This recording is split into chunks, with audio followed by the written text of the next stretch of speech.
Сухуми на углу улицы Чочу и проспекта Мира расположен двухэтажный кирпичный дом. Он привлекает внимание своей архитектурой. Это типичное здание старого Сухума. Оно было воздвигнуто в 1899 году. Когда-то на первом этаже располагался магазин, сегодня он разрушен. Крутая лестница ведет в жилую часть дома. Здесь живет Адиле Аббас Аглы. Она практически не видит и не слышит, но со свойственной ей открытостью и доброжелательностью встречает гостей. Кстати, по ее словам, это самое приятное для нее времяпровождение в последние годы. Хотя появление представителей средств массовой информации ее немного смущает. Говорит, что не привыкла к повышенному вниманию.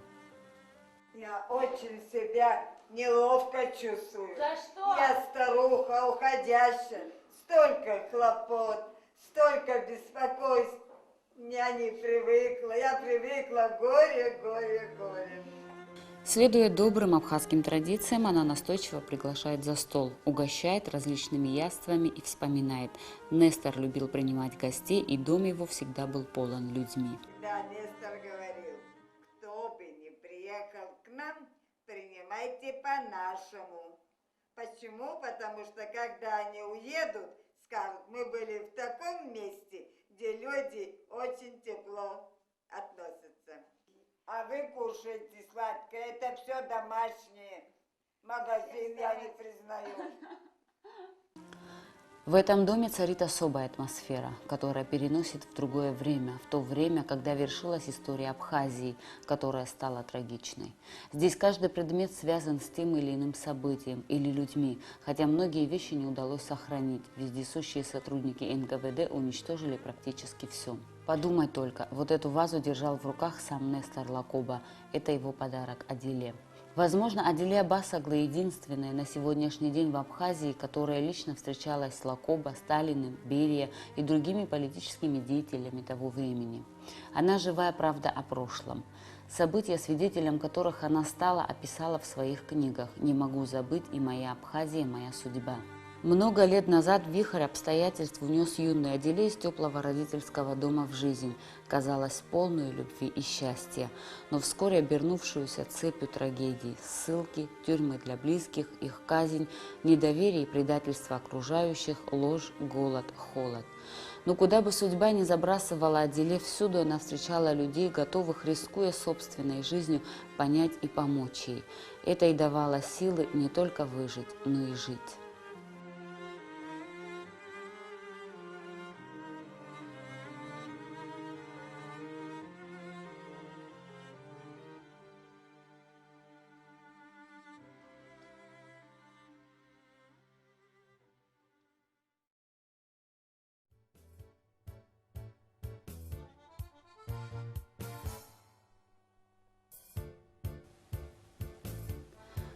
Сухум в начале 20 века был прекрасен. Маленький, с аккуратными домами городок уютно расположился на берегу моря. Вечно зеленые тенистые деревья, пальмы, кипарисы, олеандры укрывали от жары. Повсюду располагались многочисленные чайные, кофейни, бильярдные. В городе велась оживленная культурная жизнь. Сухум был маленький, берег был, там не было таких деревьев, там были одни розы. Несколько деревьев. Идешь, запах 3 километра слышно. А на углу, где сейчас 4-этажный дом, дворец Камнино, известный богач. И до конца, до улицы Лакоба домов не было. Все было цитрусы, южные. И у него ухаживал садовник негр из Африки. Наша улица считалась самой красивой и певучей. Там пианино, там рояль, там музыка. И все были очень дружны. Мужчины ходили строго одеты, шляпы у них с полями. Если женщина подходит, шляпу снимает, руку целует. А если девушка, она должна была так сделать. Вот так вот. Реверанс. Так, реверанс. Руки не целовали. Потом не было телевизора, не было телефона. На улице встретиться, русского вообще южане народ говорливый. любят, потом делятся новостями, событиями. Все были вот так. Дед Адиле был иранец, Яхья Кербалай Аббас. Он строил дороги, мосты, дома. Был весьма состоятельным и обеспеченным человеком, пользовался в Сухуме большим авторитетом. Яхья дал всем своим детям достойное образование. Дети говорили не только на турецком, грузинском и абхазском, но владели немецким и французским языками. Отец Адиле, Шахбас, женился на девушке из Моквы, Асие Авицба. Детство Адиле можно назвать счастливым. В доме собирались соседи, гости, друзья, играли в нарды, пили кофе, иногда выпивали по рюмочке коньяка. И здесь рос огромный инжир, турецкий, крупный. И под инжиром все собирались соседи, когда очень жарко. Там стоял стол, стулья, и начинали, кто что знает, кто что слышал. Потом очень много читали. Говорили о разном, делились новостями, успокаивали друг друга. Ведь уже тогда начали сгущаться тучи. К началу 30-х годов отношение к иностранным подданным в СССР резко ухудшилось. Многие их родственники тогда, оценив обстановку, уехали в Иран. Но семья Адиле осталась в надежде на то, что все обойдется. Но время шло, а ситуация не менялась в лучшую сторону. Начались финансовые затруднения, сложно стало найти работу, но жизнь продолжалась. В 1935 году, 20 октября, 15-летний Адиле выходит замуж за Гамида Джих-Оглы, младшего брата Сарии Лакоба. Его все называли МД. Он был старше ее на 16 лет. Так Адиле вошла в семью главы Республики Абхазия Нестора Лакоба. Под новый 1936 год в доме Нестора Лакоба состоялась свадьба Адиле и МД. Пришло много гостей, было весело.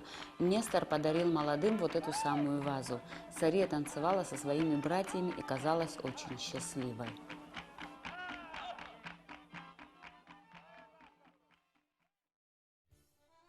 Сария Джих-Оглы Лакоба была женщиной редкой красоты. Стройная брюнетка с большими карими бархатными глазами, излучавшими доброту. У нее была обворожительная улыбка. Среднего роста, как я, но полное. Лицо такое овальное, круглое. Ой, как я ее вспоминаю. Большие черные глаза, ресницы, как веер. Губы, улыбка, зубы красивые. И она всегда взяла щабель. По-абхазски всегда говорили. Все по-абхазски знали. И все принимала. И богатый, бедный. Правительство. Ей было все равно. Стол для всех был одинаковый. Это надо было только видеть. Он всегда не обращался к ней вежливо, с улыбкой. А она бежит, сразу исполняет. А готовила. Тетя ее была, прекрасно готовила с царей. Обращение было равное. А Нестор всегда улыбался. Он придет, все стол накрытый, все улыбаются, патефон играет. Цария была очень такая, танцевала красиво. Когда замечала в ком-нибудь какой-то недостаток, она не оскорбляла. Она умела тихо, спокойно по-абхазски сказать. Пчела же с губхом. Туфли наладзом, гуялом сад, бри, вот так только говорит, по-турецки, по-абхазски, по-грузински, по-русски. Что говорила, да. Много читала, советы давала хорошие. Среди гостей Нестора были знаменитые люди искусства, представители творческой и политической элиты. Он также принимал простых людей и с каждым находил общий язык. Он такой простой был дома, и с детьми, и с взрослыми. Он одинаково относился. Он отдыхал, когда люди были всегда одинаково. Старший, младший, он все понимал. И Сарии говорил: Сария, знаешь что, если что-нибудь не так, Вся Абхазия будет знать. Давай только, она улыбается. Я люблю, говорит, всех уважаю. Адиле была счастлива в доме Лакоба. Она встречалась со многими интересными людьми. Близкие любили ее, у нее были замечательные отношения с супругом. Она хотела поехать в Тбилиси и поступить в медицинский институт, мечтала стать хирургом. Но этому не суждено было случиться. Счастье оказалось коротким.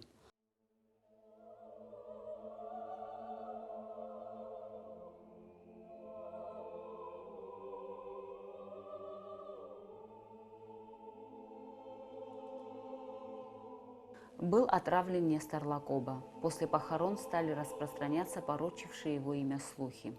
Настали тяжелые времена. Ужас обуял всех. При встрече люди боялись говорить о Несторе. Вообще стали смотреть друг на друга со страхом. Ходили хмурые и подавленные.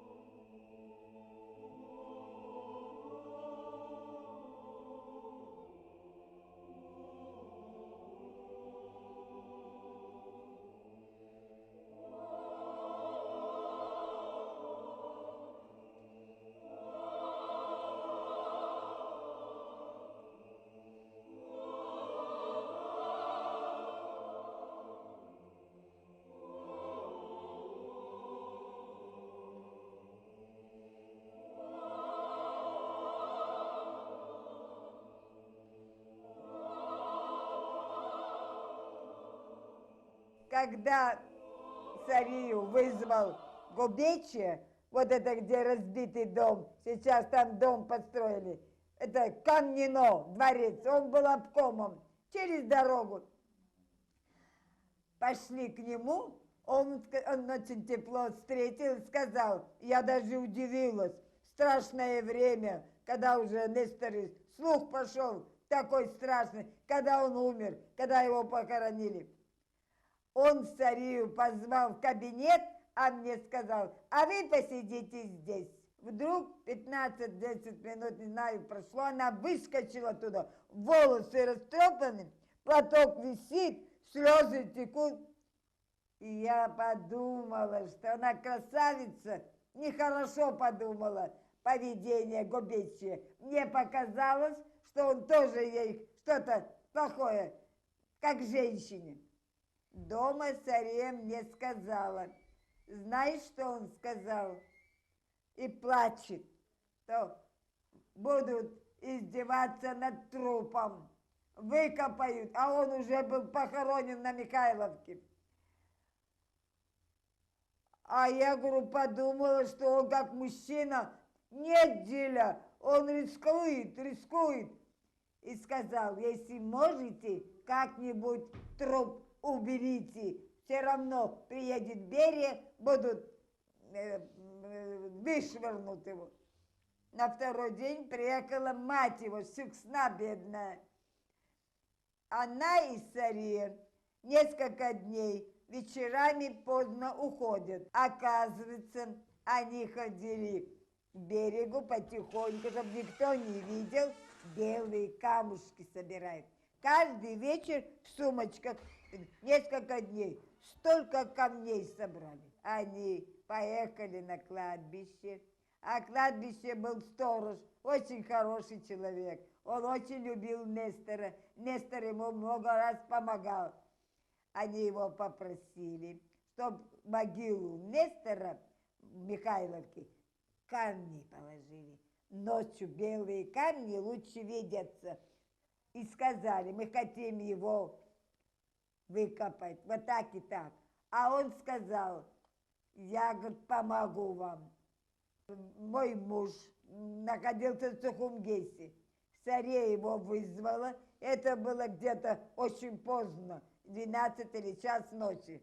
И Гемди подошел ко мне и сказал, я сейчас уезжаю, не беспокойся, я с царей Шуксна поедем, говорит, в Лыхны. Но я не понял, он ночью ехать. А он имел машину, умел править. Уже светает утро, а мы еще не легли спать. Вдруг стук в дверь. Я побежала, открыла, Хемди заходит. Весь в грязи. Деля, ты ничего не видела, скорей баню мне. Я так ничего и не поняла. Оказывается, сторож ждал их ночью, показал могилу камушками, помог эти камни убрать, помог землю убрать. Сария, мать и Хемди, трое. Вытащили его, но гроб не могли, его вытащили. И машина, эмочка была, доски положили, его положили на доски и накрыли темным. И поехали в Лыкны. Когда они приехали в Лыкны, Сария сказала моему мужу: уезжай, мы с матерью будем копать без свидетелей. Тебя могут арестовать и могут заставить сказать. И вот мой муж такой грязный приехал. Поняла? Я своими ушами слышала. Потом мне муж рассказывал, как они приехали. Полночь, темно, плохая погода была, дождь шел. Никто не видел. Сарез, у меня такое предположение мое, что где-то под домом, наверное. Затем начались повальные аресты. Были арестованы все члены семьи Лакоба, жена Сария, сын Рауф и все, кто имел хоть какое-то отношение к ним. В роду Лакоба было около 60 человек. Бери оставил в живых единицы. Она любила на балконе, когда он умер, постелит ковер, сидит вот так. Моя мама часто ходила. Знаешь, говорит, я видела, какой сон. А мама говорит, какой тебе может быть сон? Ты сейчас расстроена. Нет, я видела, весь дом горит, и пламя, пламя, пламя. А Рауфчик, говорит, маленький, и я с ним кружусь, не могу найти выход. Потом подняла, говорит, голову, пламя, один голова моего брата, другое пламя, всех братьев я увидела головы в конце огня. И от своего крика она проснулась. А мама говорит, конечно, у тебя сейчас сон не может быть хорошим, ты в таком ужасном состоянии. Шурочка, увидишь, это сон страшный. И вот когда ее пришли арестовать, я все время с ней была, она не знала, что арестовать, думала, что ее вызывают. Побежала, принесла дорогое ожерелье, бриллиантами, с камнями, надела на меня.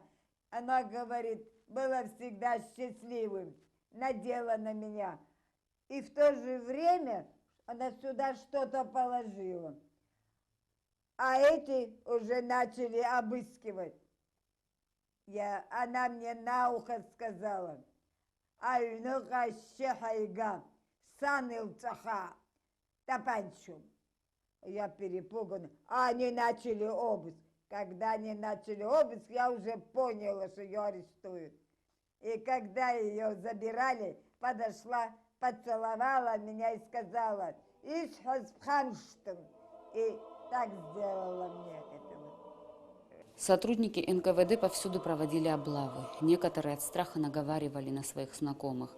Детей выгоняли со школы. Началась настоящая травля людей.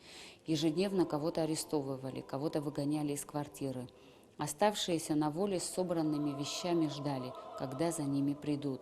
Любой стук в дверь отдавался громом в ушах. После ареста отца и двух теть Адиле она вынуждена была скрываться в Москве у актрисы МХАТ Анастасии Зуевой, но секретные сотрудники выследили ее и там. Ей пришлось вернуться в Абхазию, где и была арестована.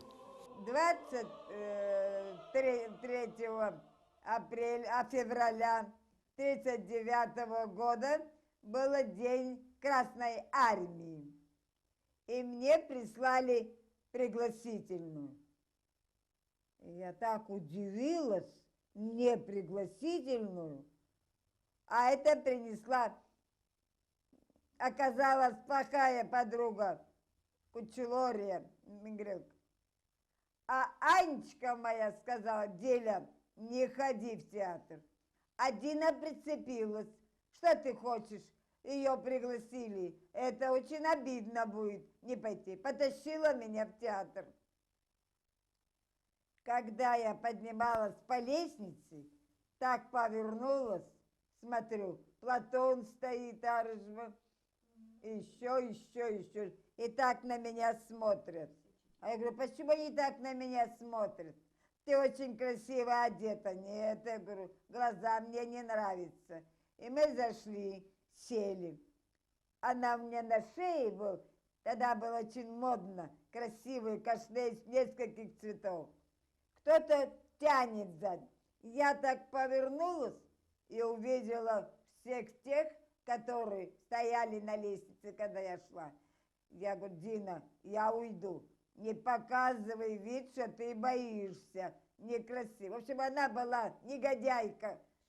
Сняли с меня. Я повернулась и говорю: что за шутки? Она мне ущипнула, чтобы я молчала.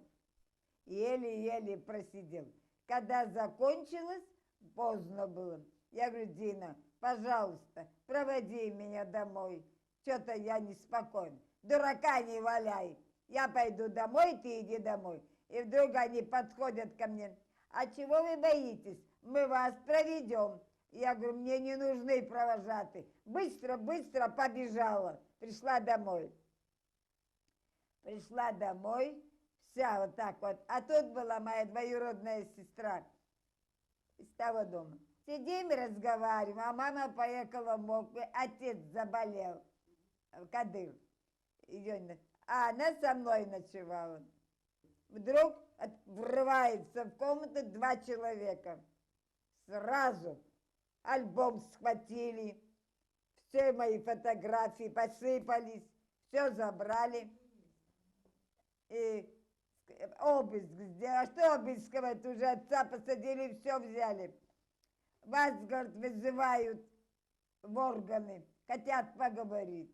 А я говорю: как, ночью я пойду, что днем нет времени?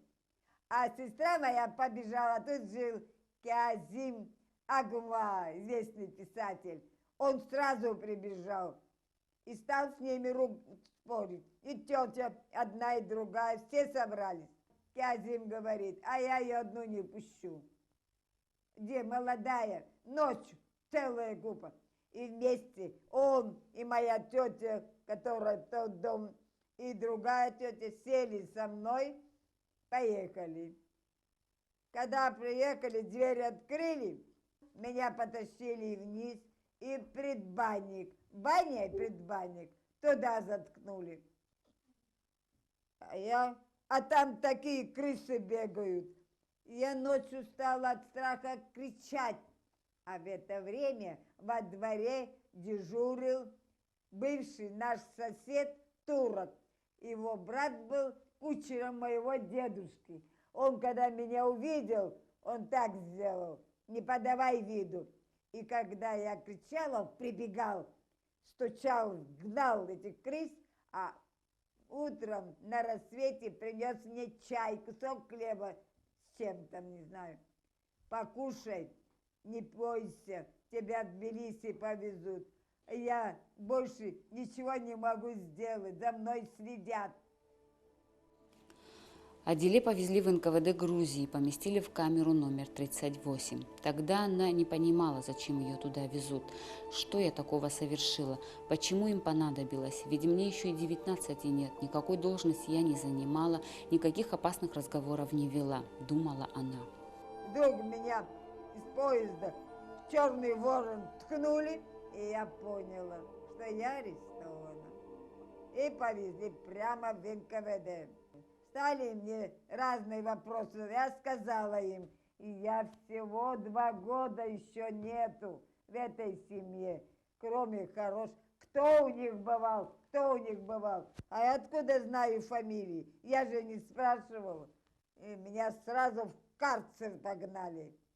А карцер — подвал, мокрый пол, и свет горит, глаза режет.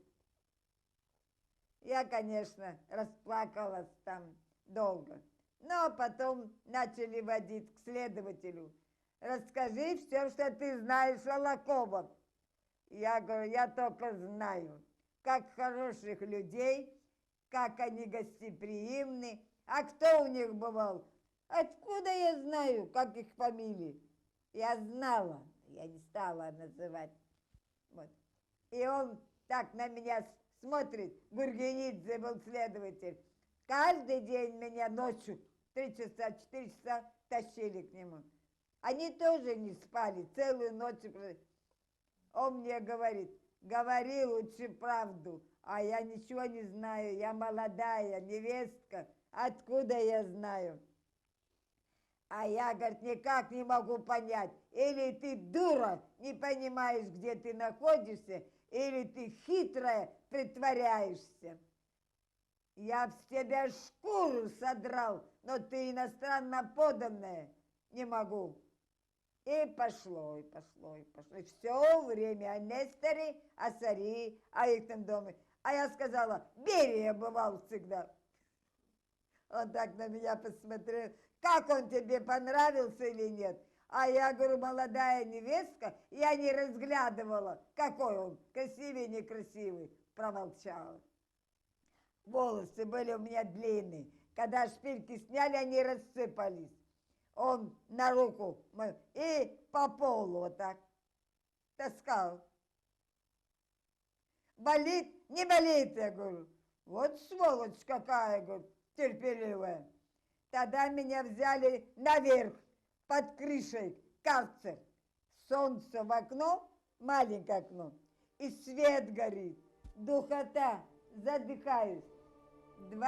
Утром полстакана воды, вечером полстакана воды и кусочек хлеба. И параша там стоит. В тюрьме Адиле испытала на себе все – унижение, пытки, страх и отчаяние. В этой же тюрьме находилась Сария и ее сын Рауф, все на одном этаже, но в разных камерах. О Сарии, о ее необыкновенной стойкости, о том, что даже следователи поражались ее мужеству, знала вся тюрьма. Находясь в тюрьме, Адиле заболела тяжелой болезнью. Когда я заразилась тифом в камере, ухаживала за всеми, меня забрали в больницу, и я без памяти была. И то мне рассказывала Пелиева, со мной Сплеева, а я Пелиева. Ольга Осетинка, она тоже была в палате. 4 дня я была между жизнью и смертью.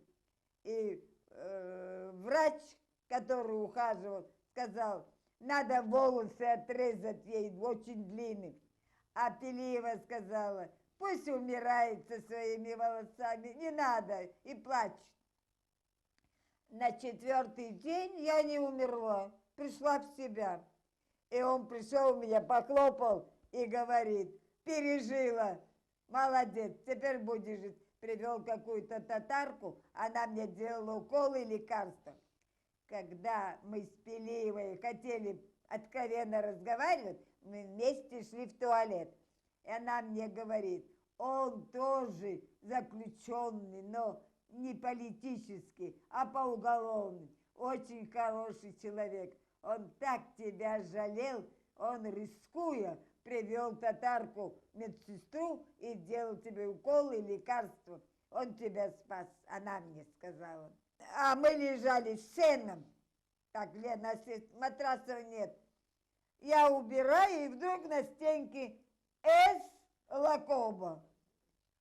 Я говорю, Олечка, С. Лакоба, это Сария.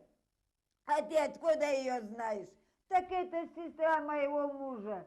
Ее фамилия Джихогла, а я Джихоглой была арестована. Это я говорю, ты знаешь, говорит, она когда услышала, что какую-то молоденькую Джихоглу арестовали, она, говорит, так горько плакала. Это, говорит, моя невестка, она еще ребенок, единственная дочка у родителей. Мы ее любили как свою сестру, погубили ей жизнь. А ты откуда ее знаешь? Она же сестра моего мужа, но она Лакоба. она урожденная Джихоглы.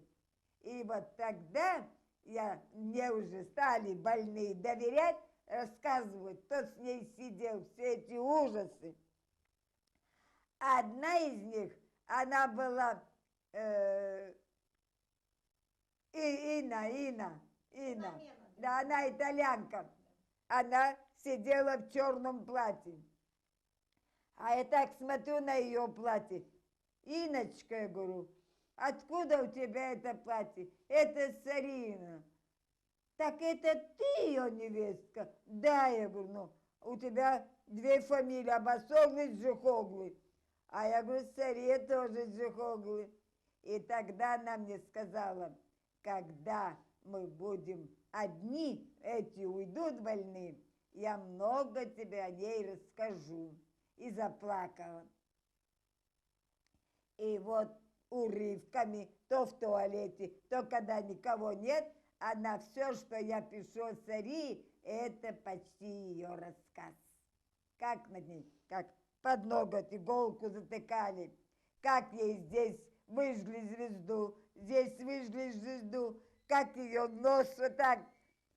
Все ужасы, как Гадигайшвили, мерзавец, в сапогах бросал ее на пол и топтал ногой. Почки выбили, легкое выбили. Когда больные ушли на прогулку в тюрьме, в НКВД никакой прогулки, в тюрьме 10 минут давали. Она мне все рассказала, как последний раз Сарию стали уговаривать больные. Сария, подпиши за заключение, потому что ты не выдержишь. Она говорит, никогда не против Нестора и сына и Абхазии я ничего не подпишу. Пусть пройдет 10 лет, пусть пройдет 15 лет, все узнают, что мой Аполлончик ни в чем не виноват. К ней подцелили сексотку, сексотом называли это нам.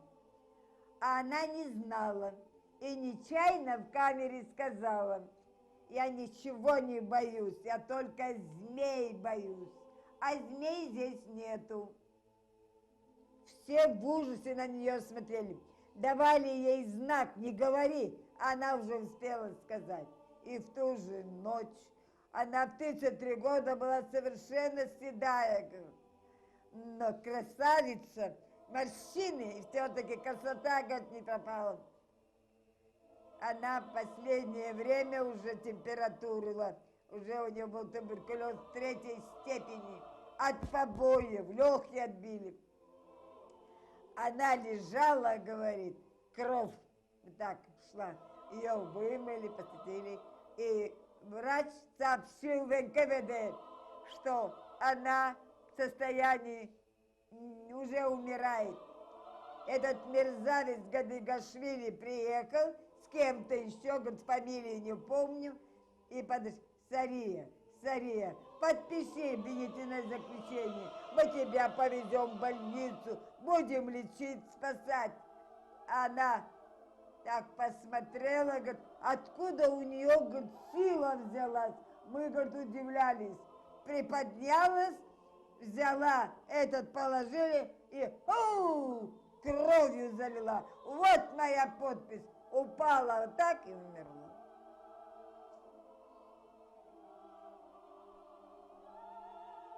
Я эту камеру вспоминаю.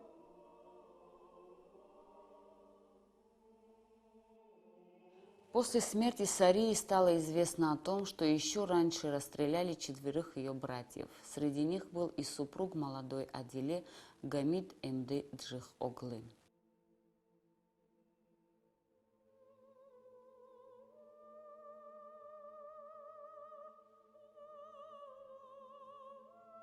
Прошло много времени, прежде чем Адиле начала выздоравливать. Затем ее перебросили в НКВД на переследствие, начались новые допросы. но ничего не добившись от нее, вернули в Артачальскую тюрьму. В 1939 году, в декабре месяце, ей объявили, что решение Московского особого совещания ее, как члена семьи махрового бандита Лакоба, высылают сроком на 3 года и сразу же перевели в пересыльную тюрьму. После таких тюрем было много в жизни Адиле. Были пересыльные тюрьмы Харькова, Сызрани, Челябинска, Ростова, Кустаная. На ссылке в Казахстане ей было особенно тяжело. Она была измученная, потерянная и одинокая. Связь с матерью была прервана.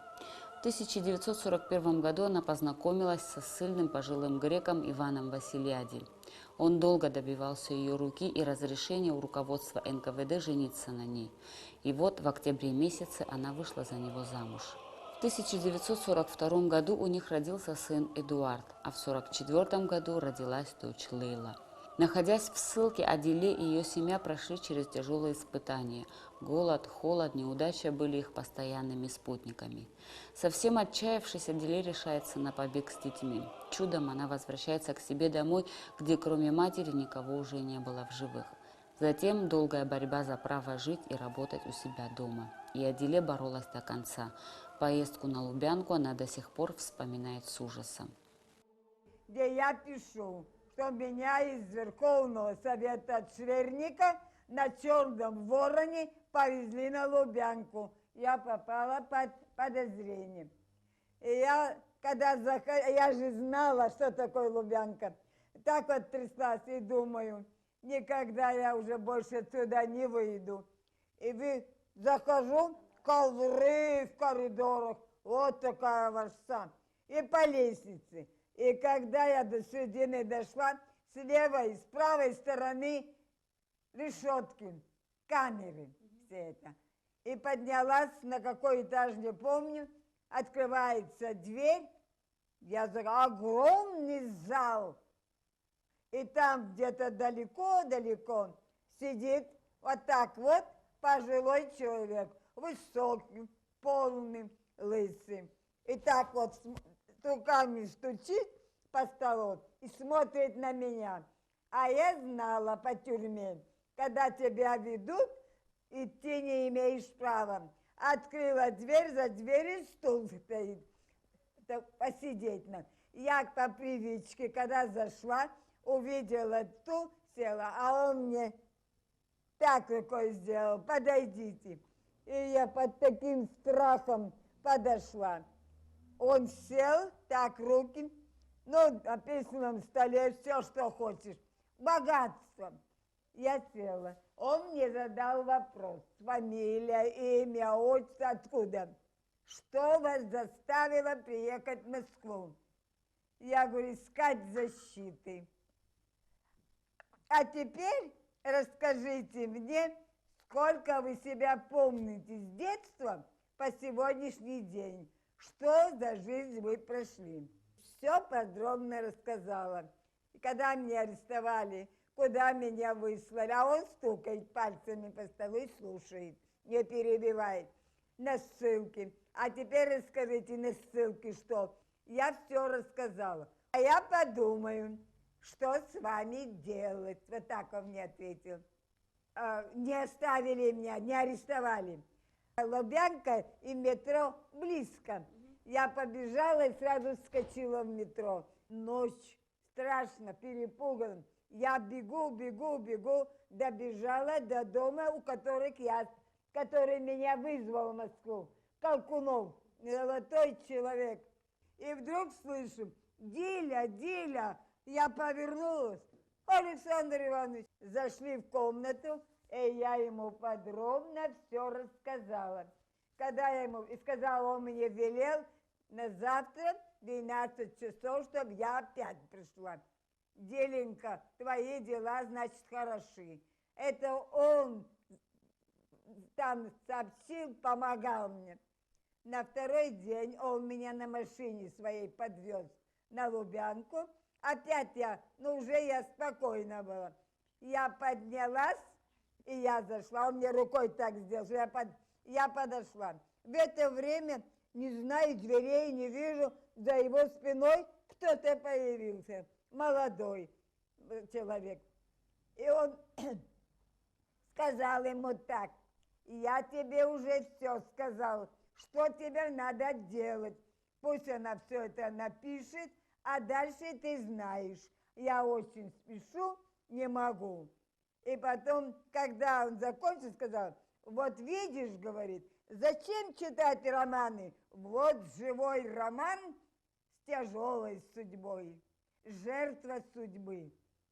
Молодой повел мне в ладом комнату, я все написала, но когда я написала, я не выдержала. Так разрыдалась, так было мне страшно, а он подошел, руку положил на плечо и сказал: успокойтесь, ваши дела. Так сделал, боится, говорит, подслушивает. Все будет. Вот сейчас я вам дам бумажку, на нем 6 цифр. Заучите наизусть. Мы везде звонили, и в Сухум звонили, и в Костанай звонили, и на ссылку, где вы были. Все у вас совпало с вашим рассказом. Я говорю, что они значат? Он засмеялся.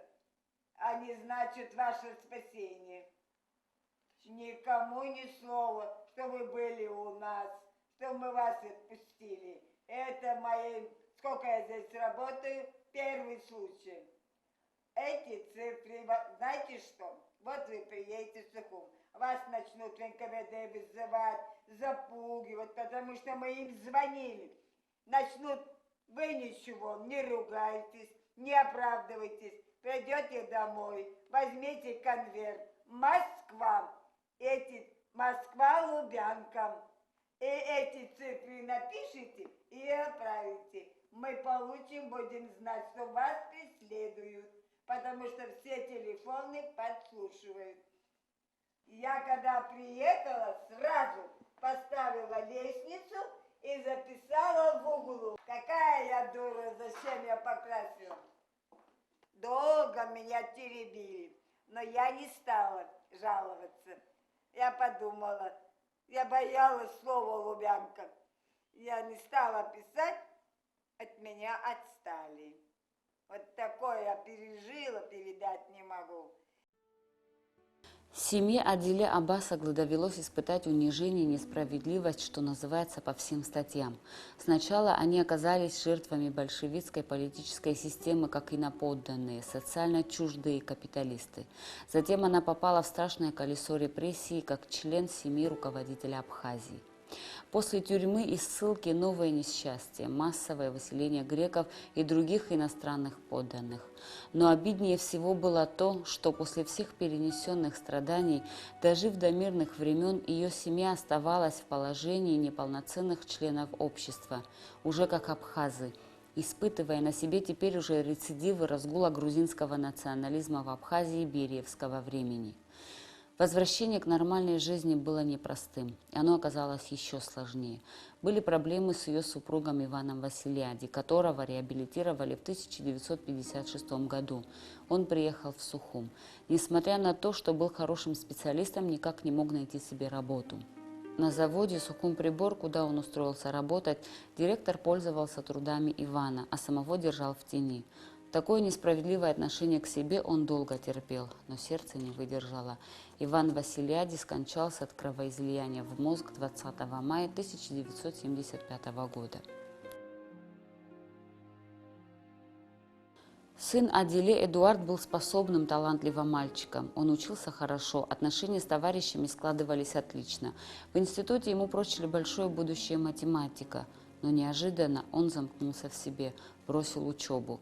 Душевный недуг стал прогрессировать. Профессора поставили диагноз: заболевание сына носит социальный характер. Вся семья сплотилась, чтобы справиться с этим горем, но, увы. 27 февраля 1997 года он скончался на руках у матери.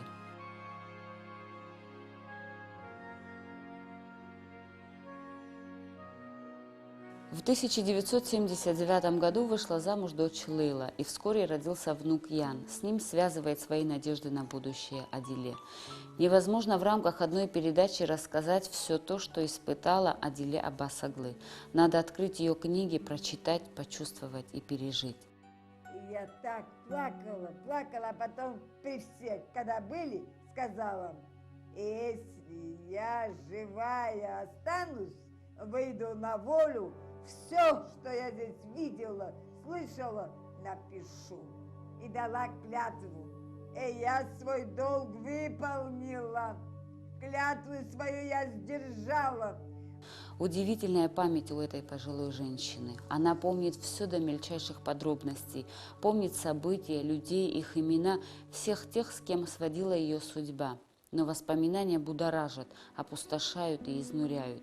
И только выговорившись, рассказав многим о событиях прошлых лет, в душе у нее наступает спокойствие.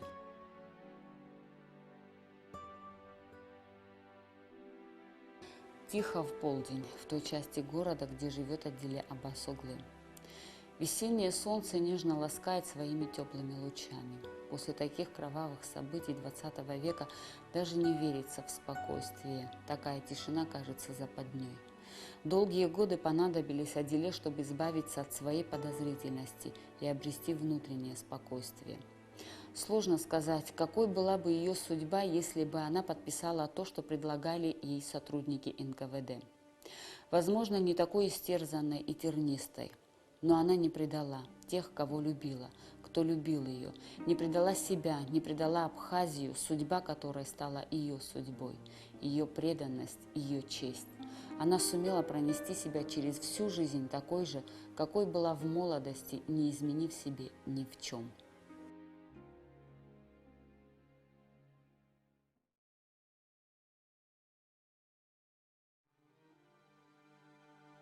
За день до выхода в свет книги Адиле Аббас Оглы «Не могу забыть» она видела сон.